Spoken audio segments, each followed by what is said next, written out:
wanted to talk about transformative justice, and I will talk about it from my perspective as a Buddhist teacher, and particularly because it is a day that a lot of us are pausing, and there's been some feeling of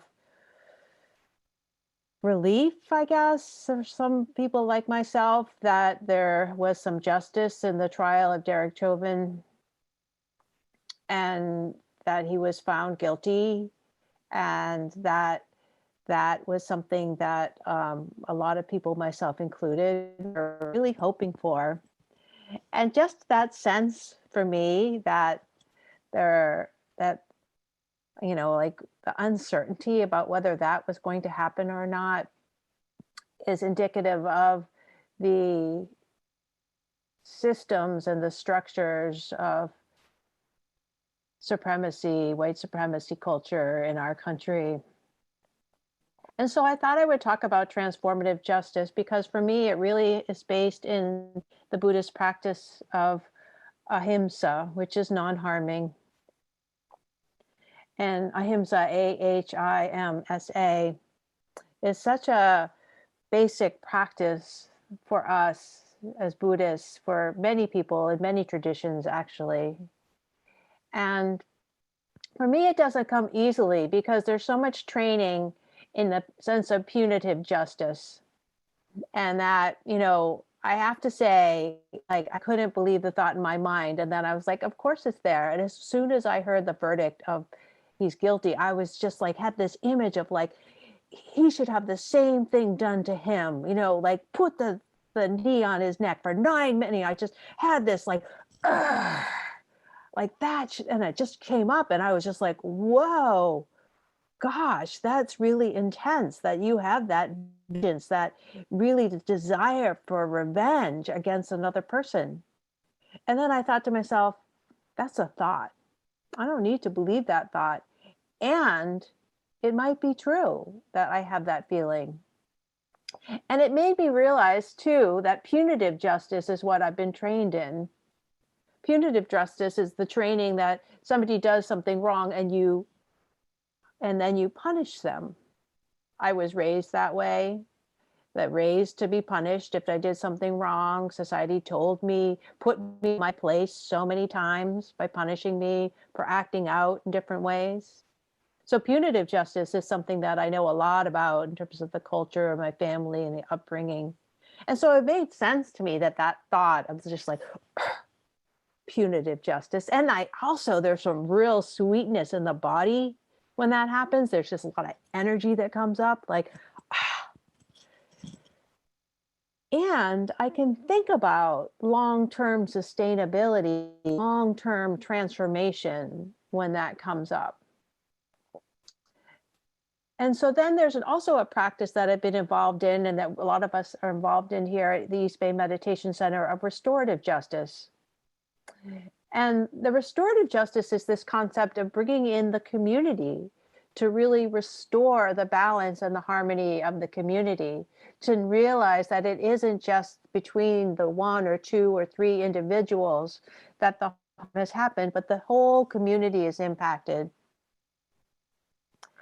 And so restorative justice is a very powerful process. And like Adrienne Maree Brown says, that one of the things about it is that if we're restoring to where we were, but if the original conditions were unjust, then there's still more that needs to be done.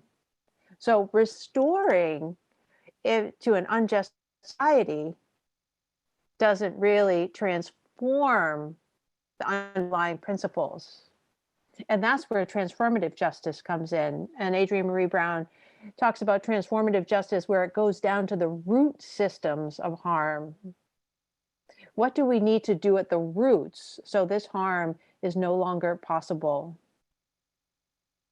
And so when we're looking at transformative justice, one of the areas that actually isn't part of this is the state, is the institutions, because the state is engaged with punitive justice. So at this point, the state is not part of transformative justice. And we really are looking at it. And this is where I think my own practice of like, how do I transform this heart and mind? How do I engage my communities? How do I engage with the state? But not putting my belief that this verdict today will change everything. And so, not to say that it's not an amazing thing that this happened today and that there was testimony of others. So many people came in to share their witness of the incredible sense of community that evolved, and including people who cross what is often called of as the blue line. Other officers, other people in law enforcement testified against an officer, police officer, which often doesn't happen. And so there were some very significant things. And so when we think of our practice, we're thinking about the practice of how do we create non-harming. And so one of the ways that transformative justice does this is it tries to respond to harm without creating more harm. I don't know, just the thought of that sometimes to me makes me think, oh my gosh, I don't know what to do because I am such a mess as a human that I'm just going to create harm. And so, you know, my practice is to try to be as skillful as I can in the current circumstances. And that really requires taking my practice fully into the world in all my relationships. And so it also makes me think about the micro and the macro. And so that we can be operating on many levels at the same time. So how do I handle the small things in my life? You know, how do I build the communication with my neighbors, with my colleagues, with those difficult people who I may encounter? How do I transform my relationship to difficulty? How do I transform my relationship to conflict? How do I engage with people who I think of as other in whatever way that is? Because one of the things that I think I have realized is that I have needed to change my focus of conflict to be a problem that's something that's actually very generative and creates intimacy in communities. And so that's not to say that I go cause problems everywhere, because that's not what I mean by that. But the idea that the world is complex and conflict is a part of it. And I come from a background in ecosystem studies. And so I think about, you know, when you have a tree that falls in the forest, you open up the canopy, and those are the places that are incredibly diverse and a lot of different plant species can grow, and it creates an opportunity. And so similarly with conflict, there is a possibility, it's not to mean to say that it will, but there's a possibility for it to be generative, for this to be an opportunity to engage in ways that the system may have been habitually conditioned to ignore. So a conflict or an opportunity can be the way that we can engage out of our conditioned habits into a new way of being. And of course, part of those aspects of conflict are consent and accountability. So as we engage relationally with our mindfulness, we can really check in with ourselves and we can check in with each other around consent. Now, creating a culture of consent means really engaging with each other from where people are at. And I know sometimes I am full of assumptions about the way the world should go and how you should respond to me and like what's going to happen and all of that. And inevitably, it doesn't go the way I want. And I need to check in. And this is something that I find over and over again that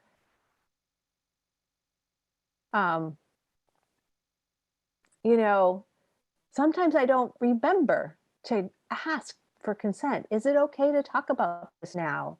Is it okay? Can I bring this up? Is, all of these different ways that can happen. So how do I get engaged with other people to bring them in, not just kind of like, I'm going to come at you. And then accountability.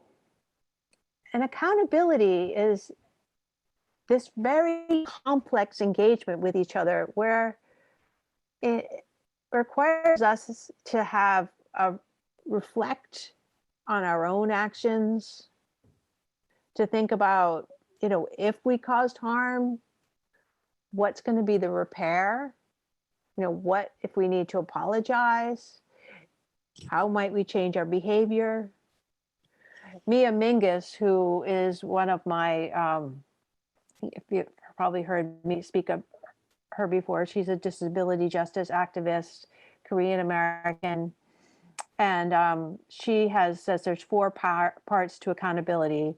One is self-reflection, another one is apology, another is repair, and the other is changed behavior. She says, true accountability is not only apologizing, understanding the impact your actions have caused on yourself and others, making amends or reparations to the harmed parties, but most importantly, true accountability is changing your behavior so the harm, violence, or abuse does not happen again. And so I'm bringing this up right now because part of the thing about accountability is that when we're looking at transformative justice, accountability is not just on the individual one. Accountability invites us as individuals to look at the systems and how we may or may not be contributing to those systems in large or small ways. So when I look at the current situation where just during the trial for the murder of George Floyd, there were countless people shot by the police during that trial. How am I contributing to a system and structure that allows this to be part of our society? How can I show up with a practice that builds a different kind of community? How can I build this relationship of accountability such that when I'm engaging in people, I am engaging in a liberatory practice of justice?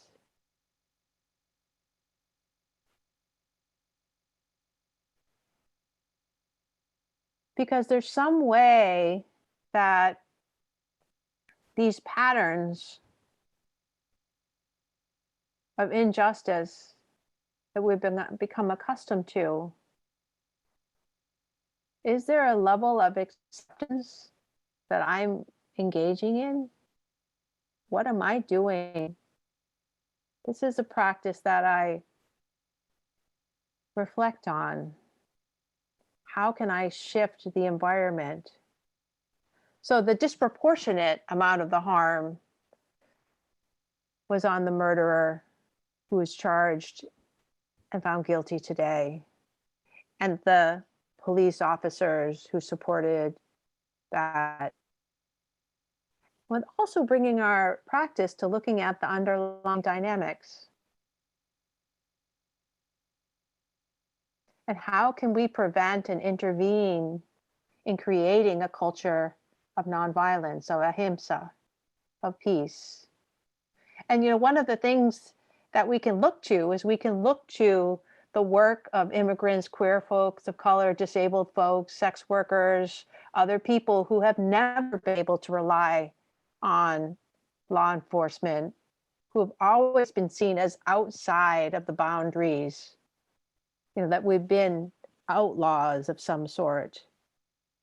And so people who have been seen within those systems have already created systems such as mutual aid networks, ways of dealing without calling the police. So we can take these values of creating communities and interconnections into our relations rather than thinking about punishment. And so I think about this and also just think about it for myself personally so that I can think about when I do something, how do I treat myself as well? Because if I'm engaged in this process of shame and blame and punishing myself for not showing up, then I'm also contributing to that within myself. Because we are deeply conditioned, and to uproot the conditions that happen within us so that we can free ourselves from suffering. So